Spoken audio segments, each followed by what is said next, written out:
um, in a significantly larger campaign than any of the campaigns that we've looked at today. But because of the drain on resources that was Stalingrad, by and large, that ended up failing. And the Soviets were able, starting in January of 1943, to start pushing back. You can see the Soviets in Mozdok, which is the capital of North Ossetia, which is a Caucasus state within the Soviet Union. Today, it's still in Russia, but it's just north of the Georgian border. And that would be the beginning of the Soviet push to liberate those territories. Now, in addition to Operation Edelweiss, it's important to point out that Georgia, Armenia, and Azerbaijan, as constituent parts of the Soviet Union, did give up in terms of men and treasure in order to help the Soviet Union at large fight off the Nazis.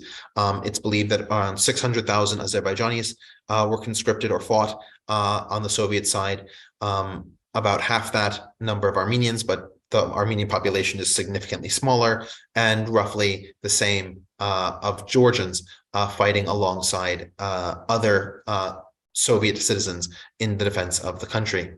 Aaron, would you like to talk a little bit about Edelweiss?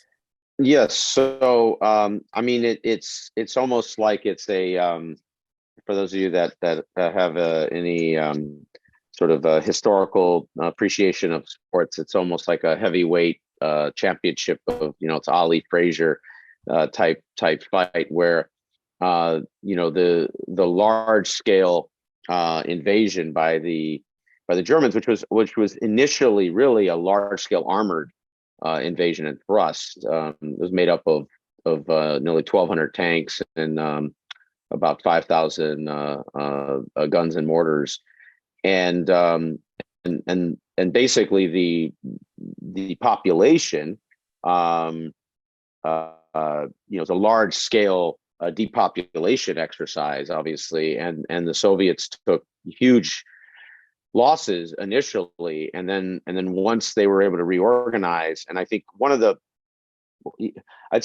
major strategic miscalculations that amongst the hundreds that the Germans had was not fully appreciating that launching a thrust that far south, that close to what was ultimately, arguably one of the 2 or 3 large logistics hubs on Earth, that and in terms of war material, probably maybe the second largest, that was getting resupplied by the United States, compressed all of those logistics for the Soviets. So when they were able to launch Operation Little Saturn, the scale of that operation was nearly 20 times larger than the forces they had that blocked or tried to block the initial invasion and retreated, and they had nearly 10 15 times as many tanks, and more importantly, they had 5 times as many aircraft, and the most important thing is the amount of guns and mortars they had. They had over 12,000. I mean, I don't think we've ever seen that many concentrated in one area. And in some ways, the modern history sort of definition that when we say Russia or Soviet, God of war is artillery, was really sort of instantiated here. And ultimately, the Germans obviously could never recover from the scale of these losses, and especially as they just kept throwing forces and materiel at this, which was ultimately obviously a losing battle. And really, in some ways, it's sort of underappreciated how much of the world, because this was pre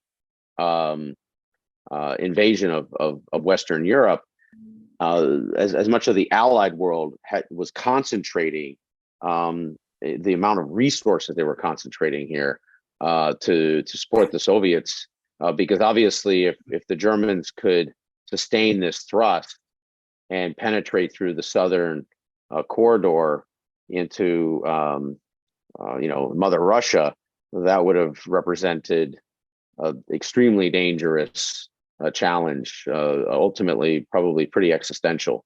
And it would have, it just would have shook up the whole balance pretty dramatically. It would have forced, I think, a much broader front in the West to try to challenge the Germans to take pressure off the East. Absolutely. Mark, you wanted to add something?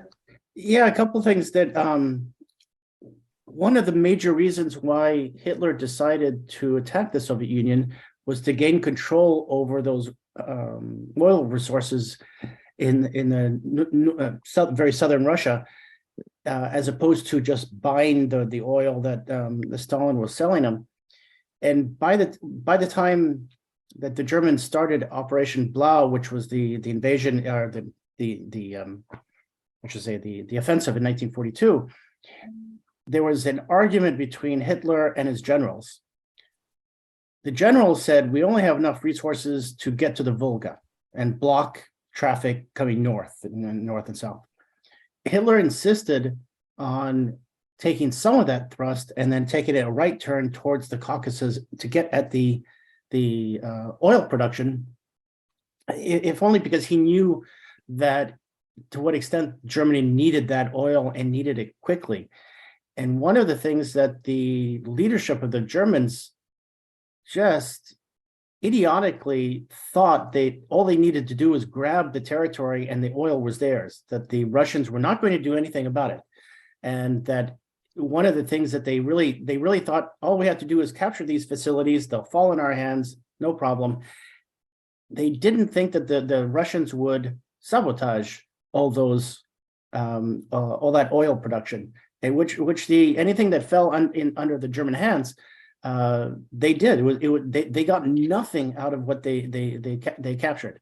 And they didn't just sabotage facilities. They would intentionally give the Germans incorrect information about the location of facilities. That's right. So the Germans would enter areas where there was some oil, but not a lot.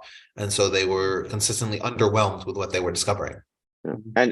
And one thing to give more credit to the Azerbaijanis is that the Baku Air Defense Army, which doesn't usually roll off historians' tongues, but it should. They were absolutely strategic in applying enormous continuous pressure to German Luftwaffe, and at the same time creating constant air reconnaissance and close air support against German forces. They had, I mean, you could argue, if for those of you that are sort of interested, they were really sort of I'd say an incredible revolutionary level sort of military innovation in terms of a unit. The amount of sort of specialized capabilities. They had things that, they had a searchlight regiment. They had a balloon regiment. They had, these just huge amounts of sort of specialization, which were, basically fit for purpose against the, German capabilities of the Luftwaffe and the German air defense, and then ultimately, the German ground forces, and then also the destruction of those oil fields, which they obviously participated in, pretty substantially. So it's another one of these, let's say underappreciated, the people in history, or groups of people in history, or units. And I think that's a perfect way to close this out, because this entire presentation tonight has been about people who, generally speaking, are not part of the the World War II discussion. The World War II discussion is always, Hitler versus Stalin, and like who's going to win. And tonight we talked about the people of Egypt, the people of Morocco, the people of Yemen, the people of Iraq, Iran, and now the Southern Caucasus. And I think that's a fantastic way to sort of end this. And so questions, comments, concerns, I'm going, while those roll in, And also, if you have a question, you want to raise your hand, and so that way I can unmute you and we can talk. We can do it that way. Welcome to our group history, mostly ancient discussions. This is the Middle Eastern Islamic history, which we meet weekly. That said, I'm taking 4 weeks of break. We're going to reconvene on the 19th of January for our episode on the Maghreb region, Northern Africa, from 1880 until World War II.